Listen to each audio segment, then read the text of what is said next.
Welcome to go for agriculture channel. मेरा नाम है पल्लवी और आज का ये हमारा सोइल साइंस का लेक्चर थर्ड का पार्ट 1 वीडियो है। इसमें हम पढ़ेंगे soil and its physical properties and soil profile. तो चलिए आज का अपना ये लेक्चर शुरू करते हैं। तो सबसे पहले देखते हैं पेडोलॉजी और एडेफोलॉजी किसे कहते हैं। दो लोग हैं, एक तो है फार्मर और एक है इंजीनियर। इंजीनियर जो है वो कंस्ट्रक्शन वर्क्स करता है और फार्मर फसलें उगाता है या खेती करता है। तो जो इंजीनियर है वो तो देखेगा कि सोइल के लिए, बिल्डिंग्स बनाने के लिए, डैम्स बनाने के लिए, रोड बनाने के लिए वो सोइल कैसी है उसके पॉइंट ऑफ व्यू से मृदा का अध्ययन करेगा। और जो फार्मर है वो देखेगा कि ये सोइल फसलें उगाने के लिए कितना उपयोगी है, कितनी उपयोगी नहीं है, उसके पॉइंट ऑफ व्यू से जो सोइल की स्टडी करेगा उसे बोलते हैं एडेफोलॉजी। और जो इंजीनियर है जो जिस पॉइंट ऑफ व्यू से सोइल की स्टडी करेगा उसे बोलते हैं पेडोलॉजी। पेडोलॉजी में किसका अध्ययन करते हैं? Study of origin, classification and description of soil is known as pedology. And edaphology study of soil from the standing point of plant, means plant के संदर्भ में जब हम सोइल का अध्ययन करते हैं उसे बोलते हैं एडेफोलॉजी। और जब वो प्लांट के डिस्क्रिप्शन में बात ना करके सोइल के ओरिजिन और क्लासिफिकेशन के बारे में अध्ययन करते हैं तो उसे बोलते हैं अपन पेडोलॉजी। अब ये क्वेश्चन पूछा जाता है जनरली, जैसे फिल इन द ब्लैंक्स दे देते हैं according to pedology soil is तो वहाँ पे आएगा natural body and according to edaphology soil is a natural habitat. तो अब ये नेचुरल बॉडी और नेचुरल हैबिटेट ही क्यों कहा गया है इसमें? पेडोलॉजी में देखते हैं कि पेडोलॉजी का अध्ययन कौन करते हैं? इंजीनियर्स। किसके लिए? कंस्ट्रक्शन वर्क्स के लिए। तो नेचुरल बॉडी, यहाँ पे अपन डैम बना रहे हैं, रोड्स बना रहे हैं, बिल्डिंग्स बना रहे हैं, तो उसके लिए क्या है? नेचुरल बॉडी है। और यहाँ पे फसलें उगा रहे हैं। एडाफोलॉजी में जो फार्मर अपने पॉइंट ऑफ व्यू से फसलें उगाने के लिए अध्ययन करता है तो यहाँ पे नेचुरल हैबिटेट कहा जाता है। अब आगे देखते हैं mineral soil and organic soil. Mineral soil किसे कहते हैं और ऑर्गेनिक सॉइल किसे कहते हैं? तो ये हमारी पृथ्वी है, यहाँ पे 50% तो है सॉलिड और 50% है पोर स्पेस। और जो 50% पोर स्पेस है उसमें 20 से 30% तो है एयर और 20 से 30% है वाटर। और जो बची हुई 50% में सॉलिड स्पेस है वहाँ पे 45% तो मिनरल है और 5% ऑर्गेनिक मैटर है। तो यहाँ पे जो ऑर्गेनिक सॉइल है उसमें तो 20% से ज़्यादा जो ऑर्गेनिक मैटर होता है तो उस सॉइल को तो बोलते हैं अपन ऑर्गेनिक सॉइल। और जहाँ पर 20% से कम मिनरल वो ऑर्गेनिक मैटर होता है उसको बोलते हैं मिनरल सॉइल। और जहाँ पर 20% ऑर्गेनिक मैटर होता है उसको लो के लिए कंटेनेंट सॉइल बोलते हैं। और जिस सॉइल में 30% से ज़्यादा ऑर्गेनिक मैटर कंटेंट होता है उसको बोलते हैं हाई क्ले कंटेंट। और जो मिनरल सॉइल है ऑर्गेनिक सरफेस की लेयर 30 सेंटीमीटर तक होती है उसकी। और फिर आगे देखते हैं अपन law of minimum. Law of minimum किसे कहते हैं? जैसे कि ये सॉइल है, इसमें नाइट्रोजन, फास्फोरस और पोटेशियम, ये अगर इनमें से किसी भी एक पोषक तत्व की मृदा में कमी हो जाती है, तो जैसे नाइट्रोजन है, नाइट्रोजन की मृदा में कमी हो गई तो इस नाइट्रोजन की कमी से जो मृदा है वो डेड हो जाती है। तो उसी को अपन बोलते हैं लॉ ऑफ मिनिमम। और ये किसने दी थी? वॉन लिविंग ने दी थी। ये साइंटिस्ट का नाम है, वो इम्पोर्टेंट है तो इसको जरूरी है याद रखना। अब आगे देखते हैं सोइल प्रोफाइल। सोइल प्रोफाइल किसे कहते हैं? तो देखिए इस फिगर में डायग्राम में दिखा रखा है कि इसमें होराइजन्स होते हैं सोइल प्रोफाइल की। जो वर्टिकल सेक्शन होता है, सबसे पहले तो सोइल प्रोफाइल कहते किसे हैं? ये जो vertical section of the soil is known as soil profile. इसमें होराइजन्स होते हैं जैसे ओ, ए, बी, सी और पेरेंट मटेरियल है, इसको बेड रॉक भी बोलते हैं। अब ये जो ओ, ए, बी और सी होराइजन्स हैं इनको संयुक्त रूप से क्या बोलते हैं अपन? Solum. O, A, B and C is known as solum. तो जो ओ होराइजन है ये मेनली फॉरेस्ट सॉइल्स में पाया जाता है और इसमें ऑर्गेनिक मैटर है वो हाईली होता है। और ए होराइजन है वो बी और सी की तुलना में अधिक हाई डीप कलर होता है, इसका डार्क कलर होता है, गहरा कलर अधिक होता है बी और सी की तुलना में। और ऑर्गेनिक सॉइल या ओ होराइजन का सबसे ज्यादा गहरा कलर होता है। तो सोलम देख लें, सोलम किसे कहते हैं? ओ, ए, बी और सी इन होराइजन्स को संयुक्त रूप से सोलम कहते हैं। अगर इसमें बेड रॉक को भी मिला लिया जाता है तो इसको बोलते हैं सोइल प्रोफाइल, यानी कि all the horizons plus parent material is known as soil profile. अब इसमें एक एक करके देखते हैं कि ओ होराइजन कौन सा है, बी कौन सा है, ए कौन सा है एंड सी कौन सा है। ये अपनी सोइल है। इसमें सबसे ऊपर होता है ओ होराइजन, फिर ए होराइजन, फिर बी होराइजन, फिर सी और फिर है पेरेंट मटेरियल। जो ओ होराइजन है वो उसको ऑर्गेनिक होराइजन भी बोलते हैं, और ये ऑर्गेनिक होराइजन एवं द मिनरल सॉइल होता है। और जो टॉप मोस्ट होराइजन, अगर हम पूछें कि फॉरेस्ट सॉइल के लिए टॉप मोस्ट होराइजन कौन सा है तो वो होगा ओ होराइजन। अगर ऐसे ही नॉर्मली क्वेश्चन पूछ लिया जाता है कि टॉप मोस्ट होराइजन कौन सा है तो उसमें आंसर आएगा अपना ए होराइजन टॉप मोस्ट होराइजन होता है। फिर है ई या ए टू होराइजन कौन सा होता है। ई या ए टू होराइजन को एलिवेशन होराइजन भी कहते हैं, क्योंकि यहाँ से जो सिलिका या सेक्सी ऑक्साइड है वो नीचे आके जमा हो जाते हैं कौन से होराइजन में, बी होराइजन में।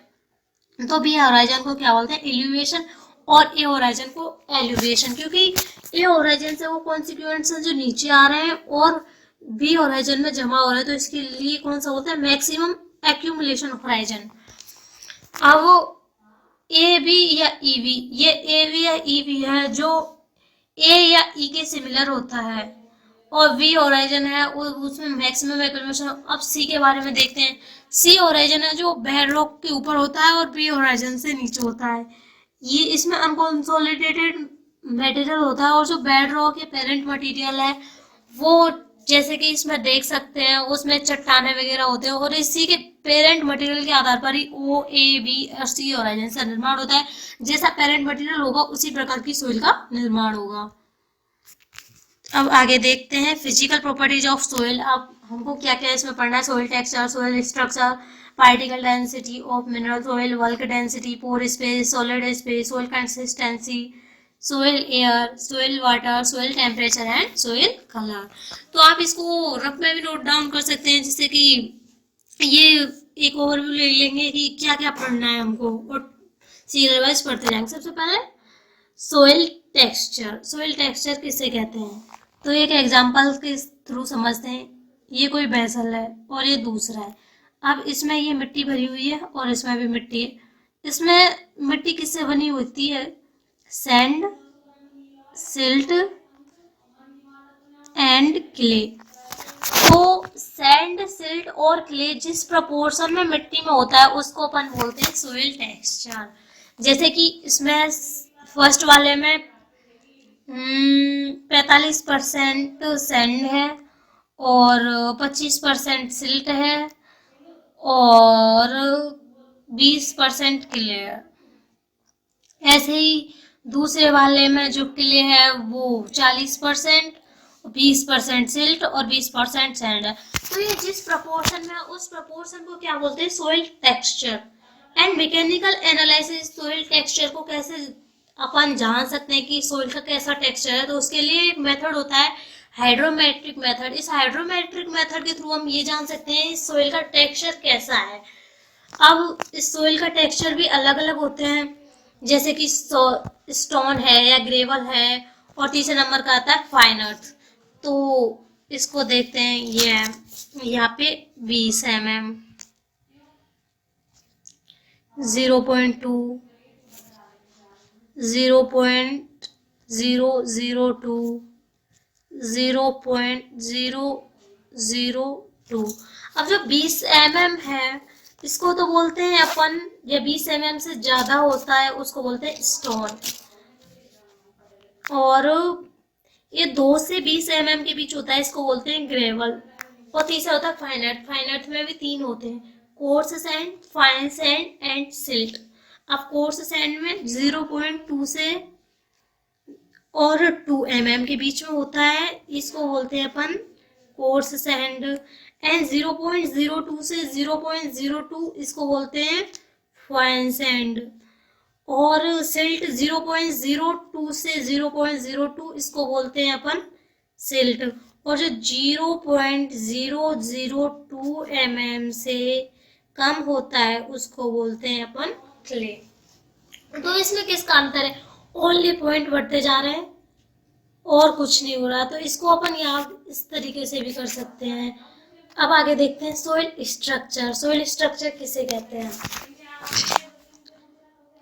सोइल स्ट्रक्चर मतलब सोइल पार्टिकल्स सोइल में किस प्रकार से अरेंजमेंट है उसका, कैसे जमाव है उनका, कैसे जमे हुए हैं, उसको अपन बोलते हैं सोइल स्ट्रक्चर। तो इनको अपन देखते हैं सोइल स्ट्रक्चर की शेप के आधार पर इनका जो क्लासिफिकेशन सबसे पहले होता है प्लेटी। जैसे कि ये एक प्लेट है, फिर ये सेकेंड। अगर इस तरीके से सोइल के पार्टिकल्स हैं जो जमे हुए हैं या इस तरीके से उनका अरेंजमेंट है तो उसको तो बोलेंगे अपन प्लेटी स्ट्रक्चर। और प्रिज्म जैसे कि ये, इसको प्रिज्मेटिक बोलेंगे। और कॉलमनर में इसका जो ऊपर वाला हिस्सा है ये ऐसा हो जाएगा तो इसको कॉलमनर। तो किसे बोलते हैं, आप इसके एग्जांपल के थ्रू समझ पा रहे हैं कि जिस अरेंजमेंट सोइल पार्टिकल जिस वे में अरेंज होते हैं उसको बोलते हैं अपन सोइल स्ट्रक्चर। अब हमने देख लिया इंडिविजुअल एग्रीगेट जो सोइल में होते हैं उनको पैड्स या सेकेंडरी यूनिट्स बोलते हैं। Two forms of structural condition are recognise, single grain और मैसिव। ये दो कंडीशन सोइल्स में पाई जाती है। अब प्लेटी का तो पढ़ लिया, ये रिसेंटली डिपोजिटेड क्ले सोइल्स में बनता है। और प्रिज्म, अब प्रिज्म में भी दो होता है। देखिए एक तो ये प्रिज्म है, ऊपर प्रिज्म का निर्माण हो रहा है इसमें, तो ये तो होगा प्रिज्मेटिक। और ये ऐसे और यहाँ से ऐसे हो जाता है तो इसको बोलते हैं अपन कॉल्यूमनर। ये जो लिखा हुआ है कॉल्यूमनर, इसका जो टॉप है जो फ्लैट हो जाता है एकदम तो इसको कॉल्यूमनर बोलेंगे। राउंडेड हो जाता है तो इसको columnar. And flat then this is called prismatic. Block like, अब ब्लॉक में क्यूबॉइड या ये क्यूब और क्यूबॉइड का निर्माण होता है ऐसे, तो इसको अपन बोल देंगे ब्लॉक लाइक स्ट्रक्चर। और ये कौन से होराइजन में बनता है? बी। स्फेरॉइडल में क्या बनता है? गोल बनते हैं ये। इसका जो डायमीटर है वो हमेशा 2 से कम या 2 के बराबर रहेगा, 2 से कभी भी ज्यादा नहीं हो जाएगा। और ये हमेशा ए होराइजन के ग्रेन्यूल्स और क्रम्ब लाइक स्ट्रक्चर में होता है। अब आगे पार्टिकल डेंसिटी किसे कहते हैं और बल्क डेंसिटी किसे कहते हैं? पार्टिकल डेंसिटी और बल्क डेंसिटी। जो पार्टिकल डेंसिटी होती है ऑर्गेनिक मैटर की, particle density of mineral soils 2.65 arable soil की होती है ये। और particle density of organic matter 1.1 to 1.14 ग्राम पर सेंटीमीटर क्यूब। और जो बल्क डेंसिटी होती है 1.33 ग्राम। यानी कि जो बल्क डेंसिटी है ये पार्टिकल डेंसिटी की हमेशा आधी होती है।